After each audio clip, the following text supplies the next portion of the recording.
श्री चैतन्य प्रभु वंदे नित्यानंद सहोदितं श्रीनंदनंदनं वंदे राधिका चरणद्वयम् गोपीजनसमायुक्तं बृन्दावनमनोहरं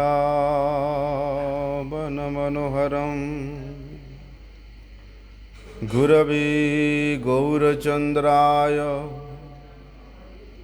राधिकाय तदालये कृष्णाय कृष्णभक्ताय तद्भगताय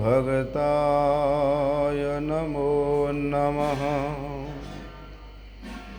वाञ्छाकल्पतरुर्भ्यश्च कृपासिन्धुभ्यैव च पतितानां पावनेभ्यो वैष्णवेभ्यो नमो नमः। पतित पावन परम करुणामय परम आराध्यतम गुरुपाद पद्म नित्यलीला प्रविष्टम विष्णुपाद परमहंस परिव्राजकाचार्य अष्टोत्तर शत श्री श्रीमद् श्रील भक्ति वल्लभ तीर्थ गोस्वामी गुरु महाराज जी के श्री अभय चरण कमल में अनंत कोटि साष्टांग दंडवत प्रणाम करते हुए उनकी अहेतु की कृपा प्रार्थना करता हूँ। परम आराध्यतम शिक्षा गुरुपाद पद्म नित्यलीला प्रविष्टम विष्णुपाद परमहंस शिल भक्ति विज्ञान भारती गोस्वामी महाराज जी के चरण कमल में अनंत कोटि साष्टांग दंडवत प्रणाम करते हुए उनकी अहेतु की कृपा प्रार्थना करता हूँ।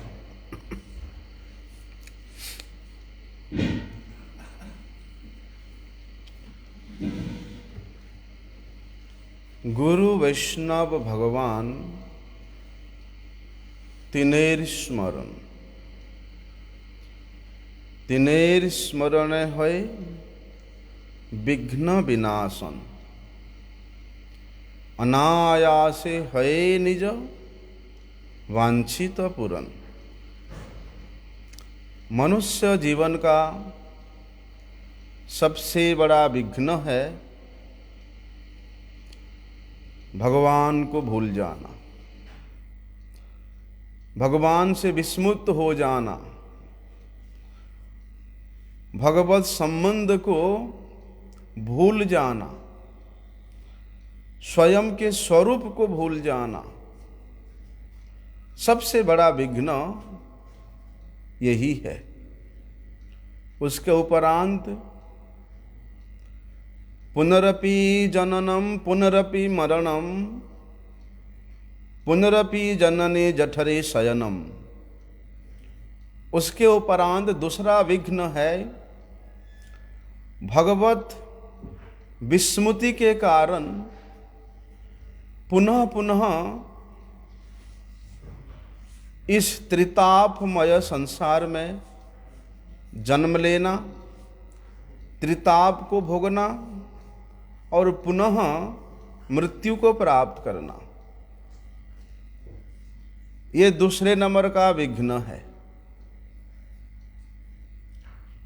बोलते ये समस्त विघ्न किस प्रकार से दूरीभूत होगा?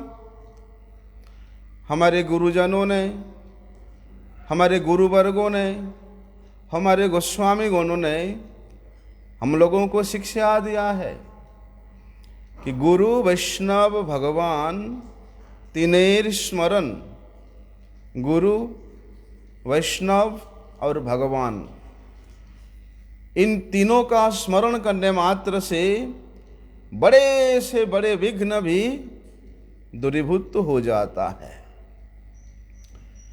एक क्षण के लिए भी यदि कोई व्यक्ति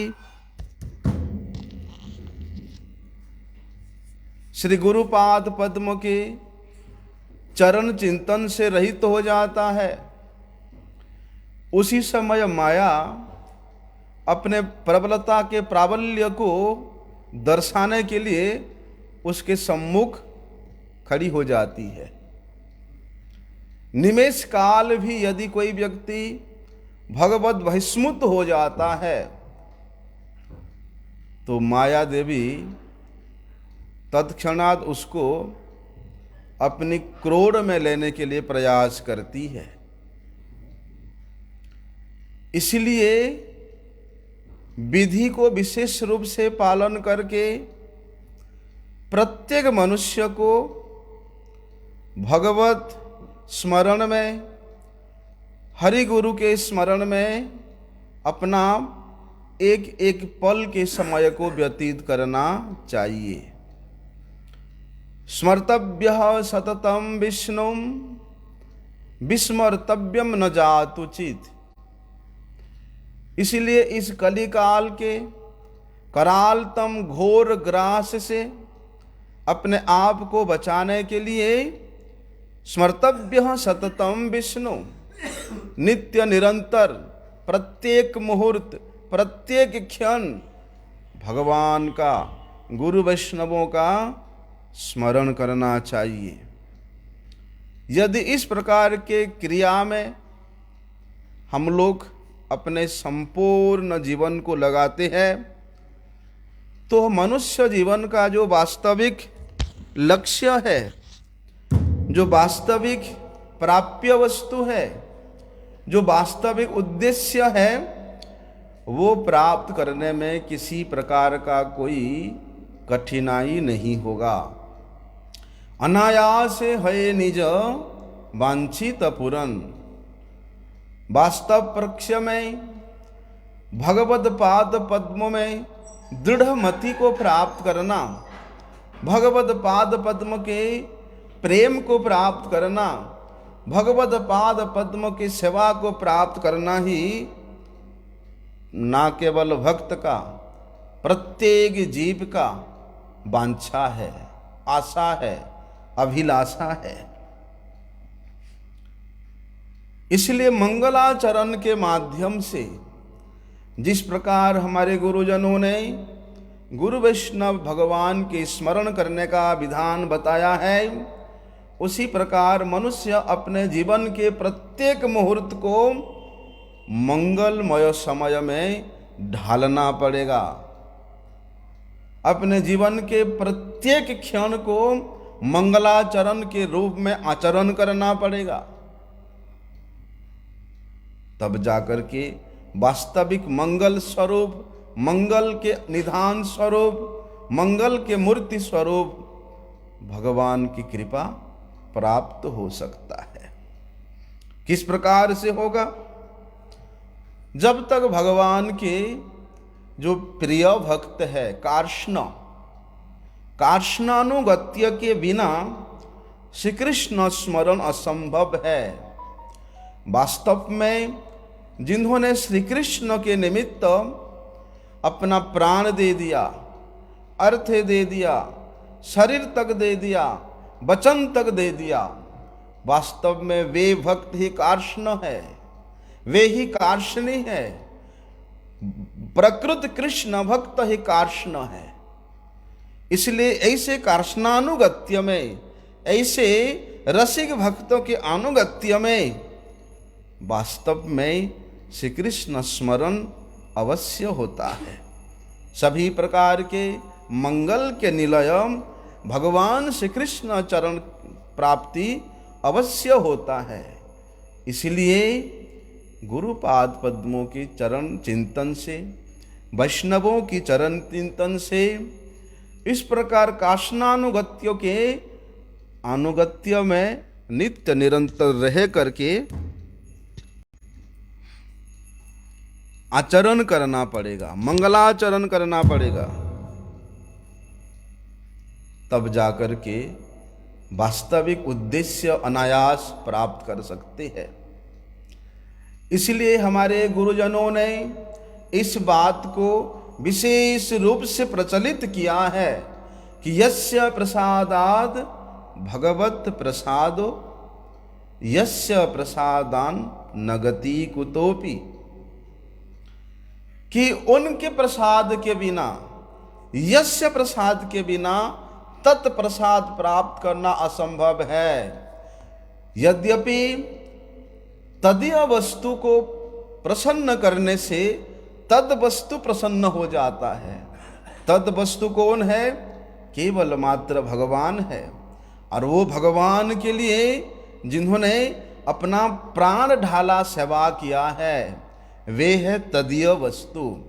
उन तदीय स्वरूप गुरुपाद पद्म, श्री कृष्ण के कृपा के मूर्ति स्वरूप श्री गुरुपाद पद्म, श्री कृष्ण के कृपा के मूर्तिमंत विग्रह स्वरूप श्री गुरुपाद पद्म यदि प्रसन्न है तो उस साधक के ऊपर भगवत प्रसाद भी अचिरात प्राप्त हो जाता है। उसमें किसी प्रकार का कोई असंभव नहीं है। इसलिए यस्य प्रसाद नगति कुतोपि, जिनके प्रसाद से, जिनके कृपा से स्वयं भगवत प्राप्ति हो जाता है, तो उनकी स्मरण का, उनकी चिंतन का, उनकी सेवन का जो महिमा है वो शास्त्र वर्णन किए हैं, लेकिन शास्त्र के वर्णन भी वहाँ अति संकुच हो जाता है, संकुचित हो जाता है, निम्न पड़ जाता है। इसलिए हमारे गुरुपाद पद्म प्रायशः इस बात को कहा करते थे कि भगवान जो दे सकते हैं,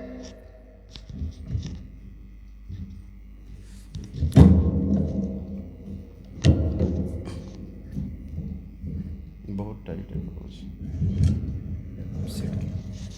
ठीक है, ठीक है।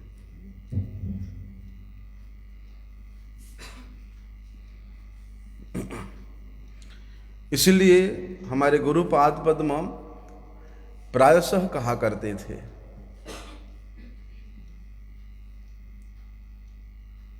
कि भगवान सब कुछ देने में समर्थ है,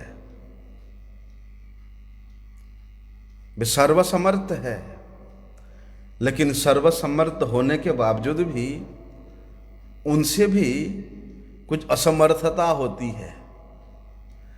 बल्कि भगवान जो नहीं दे सकते वो हमारे गुरुपाद पद्म दे सकते हैं। यस्य प्रसादात नगति कुतोपि, इसलिए भगवत प्रसाद से, भगवत कृपा से कहीं अधिक महत्वपूर्ण है श्री गुरुपाद पद्म की कृपा। इसलिए कहते हैं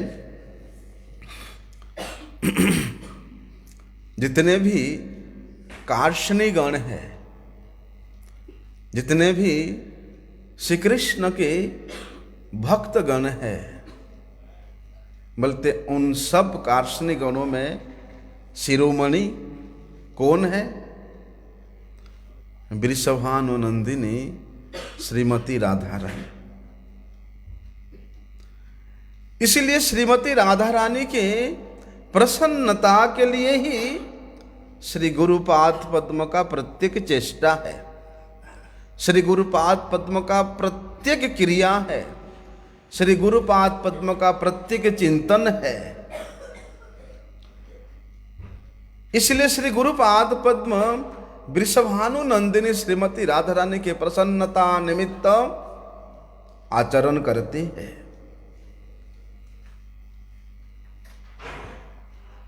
बोलते उसी से भगवत प्रसन्नता प्राप्ति हो जाती है।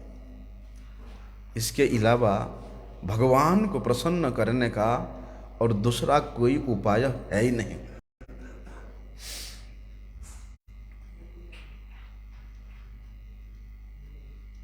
दूसरा कोई उपाय नहीं है। और ये महाजन गणों की उक्ति है, ये महाजन गणों की वाक्य है। श्री गुरुपाद पद्म प्रसन्न होते हैं, बोलते हैं उनके अभिन्न प्रकाश विग्रह भक्तगण वैष्णवगण प्रसन्न होते हैं। तो उनके अहितों की कृपा से हम लोगों को भगवत कृपा प्राप्त करने का सौभाग्य लाभ होता है। इसलिए नित्य निरंतर हरि गुरु वैष्णवों का स्मरण करना चाहिए। श्री श्री गुरु गौरांग श्री गांधर्विका गिरिधारी जिस प्रकार नित्य निरंतर जययुक्त रहते हैं, उसी प्रकार उनके जय घोष को, उनके कीर्ति घोष को, उनके गुणगान घोष को हमारे हृदय में विराजमान करना पड़ेगा। तब जाकर के सर्वविध सुमंगल स्वरूप मंगल निधान भगवान हमारे हृदय में स्फुरित होंगे। हम लोग महाभारत के उस प्रसंग से सुनते हैं कि वे बक रूपी धर्म, उन्होंने युधिष्ठिर महाराज को क्या निर्देश दिया था?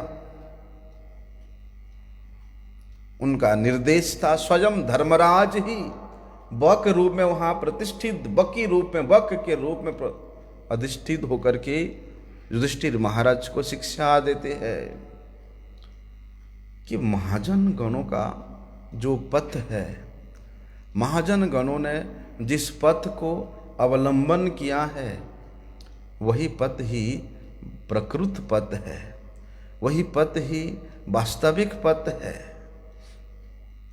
इसलिए महाजन गणों का जो पथ है ये निष्कंटक है। इस पथ में किसी प्रकार का कोई कांटा नहीं है, कोई नुकीली पदार्थ नहीं है। इसलिए महाजन गणों के इस निष्कंटक पथ को अनुसरण किए बिना, उनके अनुसरण के विचार को परित्याग करके दूसरा किसी पथ से, दूसरा किसी मत से यदि हम लोग चलेंगे, दूसरे किसी पथ का आश्रय लेंगे, तो वास्तव में उस नित्य गोलोक वृंदावन के वैकुंठ पद के वास्तविक पथ से हम लोग उसके विपरीत पथ स्वरूप नरक के पथ के पथिक हो जाएंगे।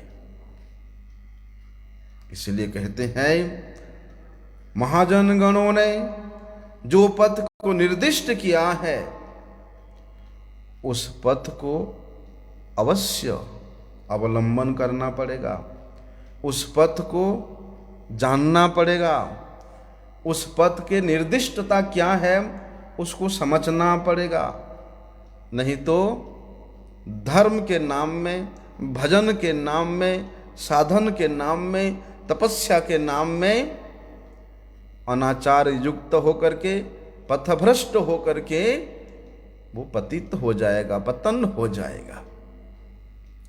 इसलिए सर्व वेदांत इतिहास के सार स्वरूप श्रीमद् भागवत पुराण में अजामिल उपाख्यान में महाराज धर्म यमराज अपने दूतों को निर्देश देते हैं कि इन महाजन गणों के पथ को छोड़ करके जो व्यक्ति अनाचारी, व्यभिचारी, दुराचारी होकर के, धर्मावलंबी होकर के, धर्म का स्वरूप से विस्मृत होकर के चलता है, ऐसे लोगों को मेरे पास लेगा आना।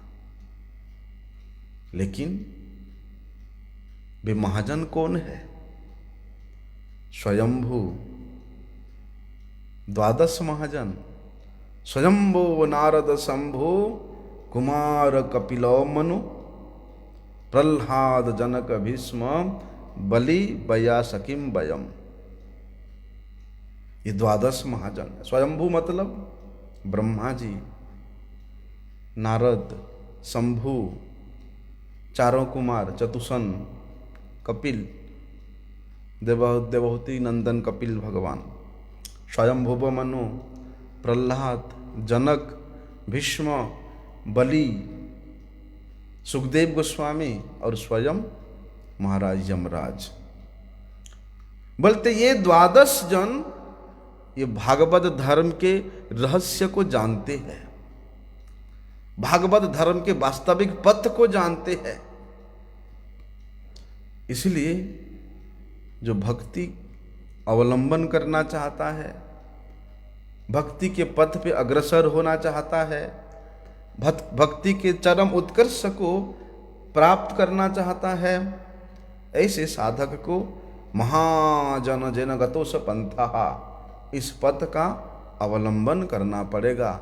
इसके अलावा दूसरा कोई उपाय है ही नहीं। वही ब्रह्मा जी भगवान ब्रह्म का जेन त्रिर अन्वेक्ष्य मनीषया तद अध्यवसाद कुटस्थो रतिरात्मन जतो भवेत। मुनियों ने क्या करते हैं, एक बार नहीं, 2 बार नहीं, 3 बार उन्होंने शास्त्र को अध्ययन करते हैं। अध्ययन करके उस शास्त्र के जो तात्पर्य है, तात्पर्य का जो अर्थ है, जो सिद्धांत है, उसको निर्धारण करने में यत्न करते हैं। ठीक उसी प्रकार स्वयं ब्रह्मा जी भी वे सभी प्रकार के ज्ञान में परिपूर्ण होते हुए भी, सर्वज्ञ के गुण में आविष्ट होने पर भी स मुनि भूत्वा समचिंतयेत, बोलते मुनियों के मापी उन्होंने तमाम श्रुति शास्त्र वेद को 3 बार अन्वेक्षण किया, 3 बार अध्ययन किया, तब जाकर के उन्होंने वेद का जो दुर्लभ वस्तु है, वेद का जो दुर्गेयत्व वस्तु है, उसको इस जगत के लोगों के कल्याण करने के लिए उन्होंने उसको वेदार्थ के रूप में हम लोगों के सामने रखा। क्या रखा? वेद की, श्रुति शास्त्रों की जो वास्तविक तात्पर्य है वो है परमात्मा भगवान श्री हरि के चरणों में रति, उनके चरणों में प्रेम, उनके प्रति भक्ति योग ही वास्तव वेद का अर्थ है। श्रुति शास्त्र का वास्तविक अर्थ भक्ति योग प्रयोजित। कहते हैं शास्त्र वहां पर कि न ह्यतो अन्यः पंथाः, न ह्यतो अन्यः शिव पंथाः विशतः संश्रुतेभिः वासुदेवे भगवती भक्ति जगो जतो भवेत्। भक्ति योग के अलावा दूसरा कोई श्रेष्ठ पथ नहीं है, दूसरा कोई श्रेष्ठ मत नहीं है, दूसरा कोई श्रेष्ठ सिद्धांत नहीं है। इसलिए इस संसार में जो भी प्रवेश करता है, उस प्रवेशकारी जीव का मुक्ति के लिए, सद्योत मुक्ति के लिए स्वयं भगवान ने निर्देश दिया है और उस निर्देश को क्रम के अनुसार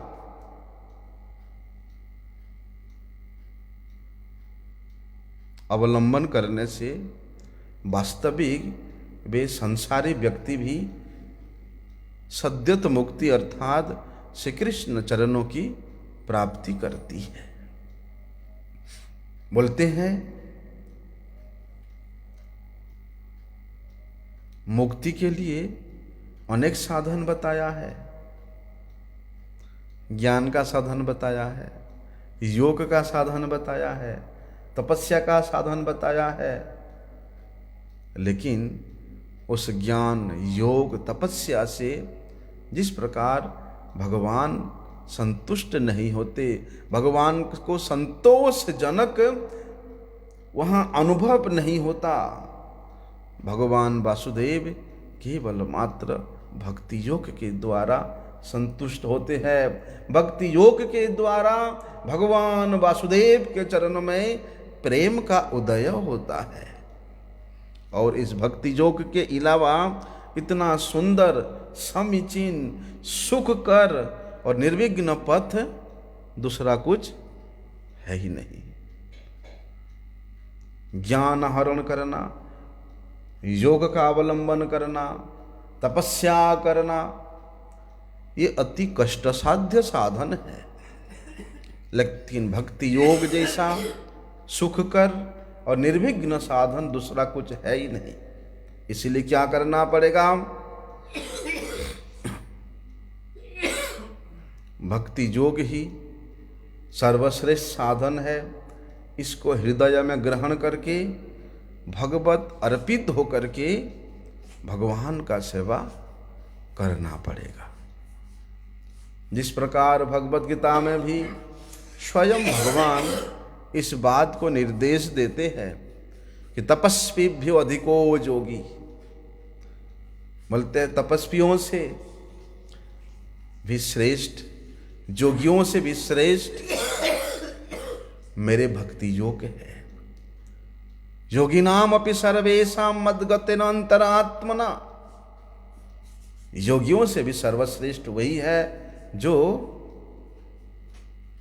मेरे में अपना सब कुछ अर्पित करके मेरा भजन करता है। इसलिए भक्ति योग ही सर्वश्रेष्ठ साधन है। स्वयं भगवान इस बात को गारंटी के साथ भगवत गीता में कहते हैं। और भगवत गीता के सर्वश्रेष्ठ और सर्वगुह्यतम जो वाणी है उसको भी भगवान प्रकाशित किया है कि मनमना भव मत भक्तो मत जाजी माम नमस्कुरु। भक्ति योग श्रेष्ठ है मुझे प्राप्त करने के लिए, इसलिए मेरे भक्त बनो, मुझे प्रणाम करो, मेरे सेवा करो, मेरे नाम का जप करो। किस प्रकार से करने को बोला भगवान? सर्वधर्मान परित्यज्य, दूसरे सभी प्रकार जाग जोग तपो धर्म को परित्याग करके अनन्यता पूर्वक मेरे चरणों की शरण में आ जाओ। तब जाकर के समस्त वेदों के वास्तव वेद्य स्वरूप भगवद पाद पद्म की प्राप्ति हो सकती है। यद्यपि धर्म के संबंध में अनेक शास्त्रों में अनेक प्रकार के मतवाद वर्णन है, परंतु श्रीमद् भागवत सर्ववेद इतिहासानां सारम सारम समुद्रितम, श्रीमद् भागवत शास्त्र में भक्ति योग को ही श्रेष्ठ मत के रूप में निरूपण किया है। इसीलिए कहते हैं किस प्रकार के भक्ति योग? अहेतु की अप्रतिहता,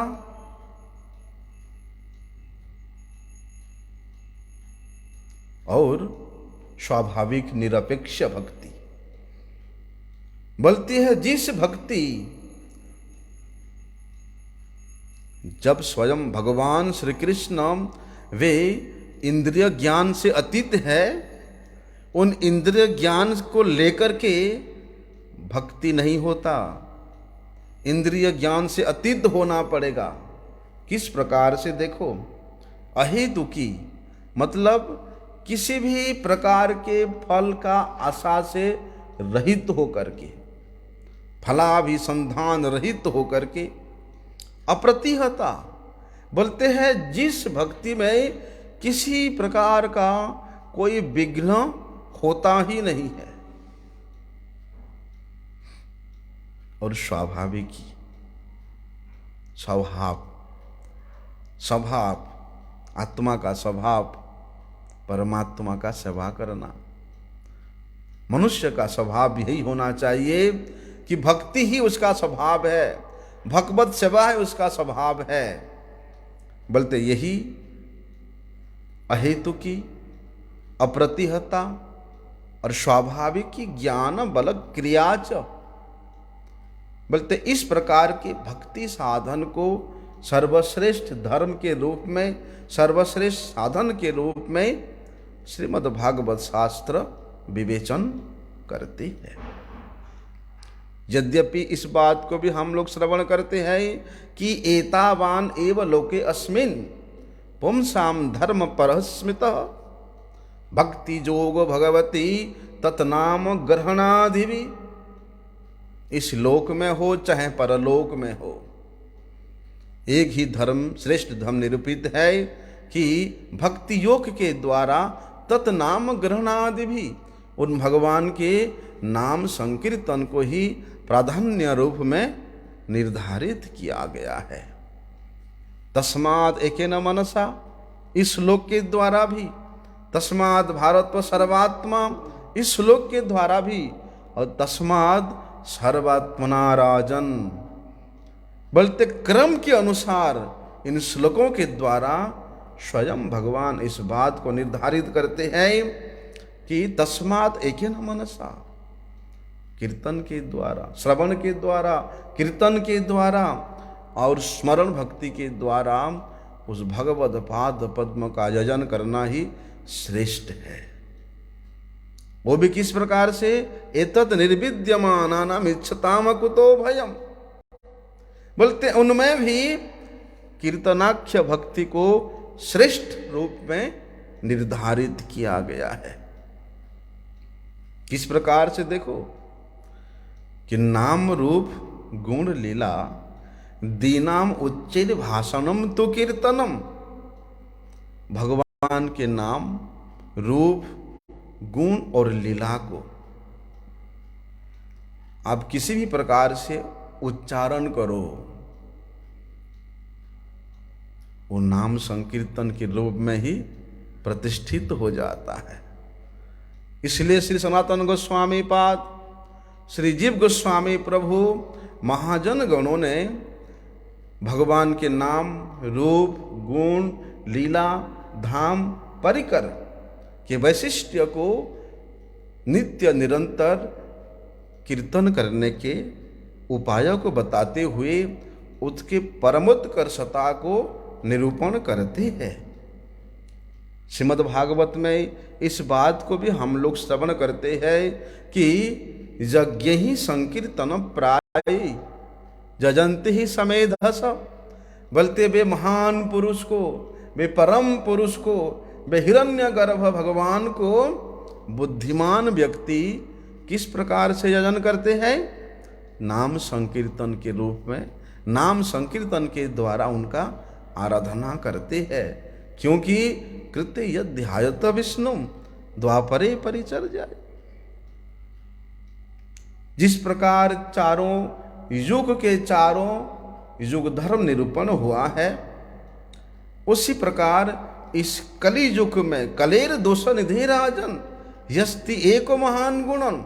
कली के तमाम दोष रहने पर भी इस कली युग में नाम संकीर्तन का आश्रय लेकर के व्यक्ति कली के बंधन से, कली के समस्त पाप से निर्मुक्त होकर के क्या करता है? नाम संकीर्तनम यस्य सर्व पाप प्रणाशनम।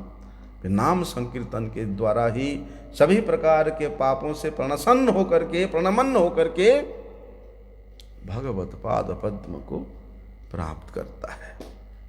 इसलिए कलिजुग पावन अवतार भगवान श्री चैतन्य देव भी इस बात को बार बार कहते हैं कि भजनेर मध्य श्रेष्ठ नवविधा भक्ति, कृष्ण प्रेम कृष्ण दीते धरे महाशक्ति। बोलते भजनों में सबसे श्रेष्ठ नवविधा भक्ति के बारे में वर्णन किया है। श्रवणम कीर्तनम विष्णुम स्मरणम पाद सेवनम अर्चनम वंदनम दास्यम सख्यम आत्म निवेदनम। भजन के ये नवविधा भक्ति के उपाय को श्रेष्ठ रूप में वर्णन किया है। बोलते यही नवविधा भक्ति का आचरण करके कृष्ण प्रेम कृष्ण दिते धरे महाशक्ति, व्यक्ति कृष्ण प्रेम को प्राप्त कर सकता है। लेकिन उसमें भी तार मध्य सर्वश्रेष्ठ नाम संकीर्तन, निरपराधे नाम लैले पाए प्रेम धन। बोलते हैं वो नवदा भक्ति में से भी, पंचविधा भक्ति में से भी नाम संकीर्तन को सबसे उत्तम साधन और उत्तम साध्य के रूप में वर्णन किया है। क्योंकि अपराध से रहित होकर के, अपराध से विनिर्मुक्त होकर के भगवान का नाम लेने से प्रेम धन से, कृष्ण चरणों में प्रेम रूपी धन की प्राप्ति हो सकती है। इसलिए यद्यपि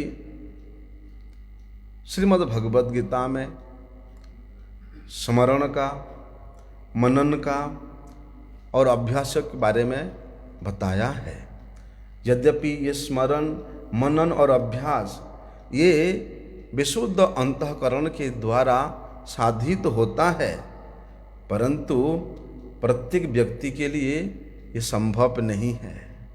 प्रत्येक व्यक्ति के लिए स्मरण, मनन और अभ्यास करना इतना सुख साध्य नहीं है, परंतु श्रवण और कीर्तन भक्ति योग के द्वारा प्रत्येक व्यक्ति बड़े सहज रूप से, सरल रूप से कर सकता है। इसलिए इस कलिहत जीव के लिए नाम संकीर्तन के जैसा परम सुख साध्य साधन और कुछ है ही नहीं। क्यों? क्योंकि हरिनाम जिस प्रकार सुख साध्य है, उस प्रकार परम सुख प्राप्य भी है। जिस प्रकार परम सुख प्राप्य है, उस प्रकार ये परम रस का आस्वादन भी कराता है। क्योंकि इसके अलावा दूसरा कोई उपाय है ही नहीं, है ही नहीं और है ही नहीं। हरेर नाम हरेर नामैव केवलम, कलो नास्त्यैव नास्त्यैव नास्त्यैव गतिर अन्यथा। इसलिए भैया, अनर्पितम चरिम चिरात, भगवान ब्रज प्रेम को वितरण करने वाले, अकारण करुणा करने वाले महावदान्य सचिनंदन श्री गौरहरि अपनी परम अंतरंग पार्षद श्री स्वरूप दामोदर को क्या कहते हैं? हर से प्रभु कहे सुन स्वरूप राम राय, नाम संकीर्तन कलो परम उपाय। कि हे स्वरूप दामोदर, इस कलिजुग से त्रास्त पाने के लिए नाम संकीर्तन से और श्रेष्ठ कोई उपाय है ही नहीं। क्यों?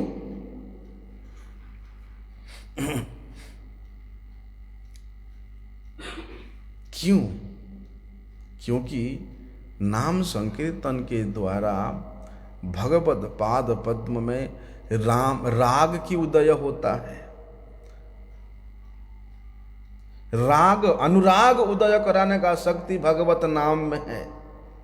इसलिए राग भक्ति को सर्वश्रेष्ठ साधन के रूप में यद्यपि शास्त्र वर्णन किया है, किंतु विधि मार्ग का अवलंबन करके उसको प्राप्त नहीं कर सकते हैं। विधि मार्ग में इतना सामर्थ्य नहीं है कि वे इस ब्रज के भाव को प्रदान कर सके। इसलिए गुरुवानुगत्य में, वैष्णव के अनुगत्य में श्रीमन महाप्रभु जी के निर्देशित पथ और मत को विशेष आग्रह के साथ, निष्ठा के साथ यजन करने से ही हमारा वास्तविक मंगल होगा। जो भी है, आज अंग्रेजी वर्ष के आज अंतिम दिवस है और कहते हैं कि इस अंतिम दिवस में विशेष रूप से श्रीमद् चैतन्य वाणी परिचिति परा पत्रिकास्तु स्वागतास्तु जियात गौड़ीय गोष्ठ्याम हरिदयित कथाम कीर्तयन्ति समृद्धाम विश्वे कल्याणकामी बुध जनगण धीरेव मृत्युम समीक्षा मह्यम मृत्युंजयंतिर्भजति पदरजो गौर कृष्ण श्रितानाम। कलिजुग पावन अवतार भगवान श्री चैतन्य देव के चरणों में बार बार यही प्रार्थना करना चाहिए, बार बार यही विनती करना चाहिए कि जिस प्रकार से न केवल हमारा सर्वे भवन्तु सुखिनः सर्वे सन्तु निरामया, प्रत्येक जीव के परमार्थ साधन के लिए स्वयं श्रीमन महाप्रभु जी ने इस कलियुग में श्री कृष्ण संकीर्तन का उपदेश प्रदान किया है। इसलिए सर्वप्रथम सर्वाग्र में श्री कृष्ण संकीर्तन प्रवर्तक श्री कृष्ण संकीर्तन के जो आराधित है, कौन? सर्वजनों के हृदय को आह्लाद प्रदान करने वाले, सर्वजनों के मन को सम्मोहन करने वाले महावदान्य स्वरूप श्री कृष्ण प्रेम पराकाष्ठा के प्रदायक परम तत्व स्वरूप श्री कृष्ण चैतन्य नामधारी श्री कृष्ण स्वरूप भगवान श्री चैतन्य देव के चरणों में पुनः पुनः बारंबार अतिशयोक्ति के द्वारा प्रणाम करते हुए यही प्रार्थना करते हैं। जिस प्रकार से प्रेममय के प्रेम स्वरूप श्री रूप गोस्वामी और उनके अभिन्न स्वरूप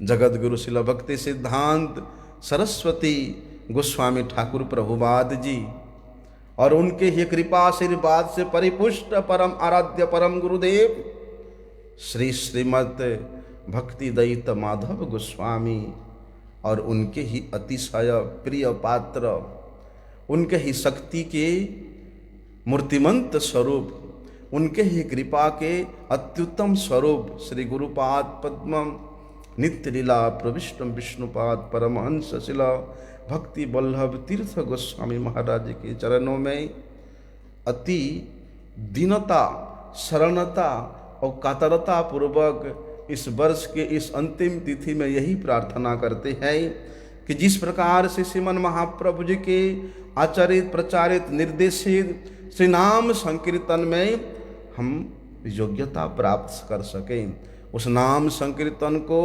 हमारे जीवन का एकमात्र विधि के रूप में हम लोग अनुपालन कर सकें, ऐसे ही उनके चरणों में बारंबार प्रणाम है। आगे का विषय हम लोग कल श्रवण करेंगे। वांछा कल्पतरुभ्यश्च कृपा सिंधुभ्येव च पतितानां पावनेभ्यो वैष्णवेभ्यो नमो।